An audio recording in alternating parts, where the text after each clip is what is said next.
माणगाव तालुक्यातील ताम्हिणी घाट दिवसेंदिवस अपघातांचे केंद्रबिंदू बनत आहे। याच परिसरात दिनांक 2 जानेवारी रोजी एका खासगी बसचा भीषण अपघात झाला। तीव्र उतारावरून जात असताना चालकाचं बसवरील नियंत्रण सुटल्याने हा अपघात झाल्याची प्राथमिक माहिती मिळतेय। या अपघातात सुमारे 52 प्रवासी जखमी झाल्याचं सांगण्यात आलंय। यामध्ये बसचे मोठे नुकसान झालंय। ताम्हिणी घाटातील गारवा हॉटेलपासून पुढे असलेल्या तीव्र उतारावरून जात असताना समोरील डोंगरावर ही खासगी बस आदळली। अपघातग्रस्त बसमधून भोसरी येथील महिंद्रा कंपनीतील कामगार प्रवास करत होते। हे कामगार पुण्याच्या दिशेकडून माणगावच्या दिशेने येत असताना हा अपघात झाल्याचं समजतं।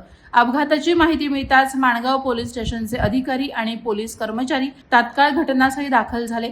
जखमींना तातडीनं माणगाव उपजिल्हा रुग्णालयात उपचारासाठी हलवण्यात आलं असून गंभीर जखमींपैकी काहींना पुढील उपचारांसाठी पनवेल येथील MGM रुग्णालयात पाठवण्यात आलं आहे। दरम्यान अपघातानंतर काही काळ घाट मार्गावरील वाहतूक विस्कळीत झाली होती। माणगाव पोलीस स्टेशनकडून या अपघाताचा अधिक तपास सुरू असून अपघाताचं नेमकं कारण शोधण्याचं काम सुरू आहे। वादळवारा लाईव्हसाठी धम्मशील सावंतसह गौतम जाधव, माणगाव। नवी मुंबई व रायगड जिल्ह्यातील ताज्या बातम्या आणि घडामोडींसाठी सबस्क्राईब करा वादळवारा लाईव्ह चॅनल आणि दाबा बेल आयकॉन।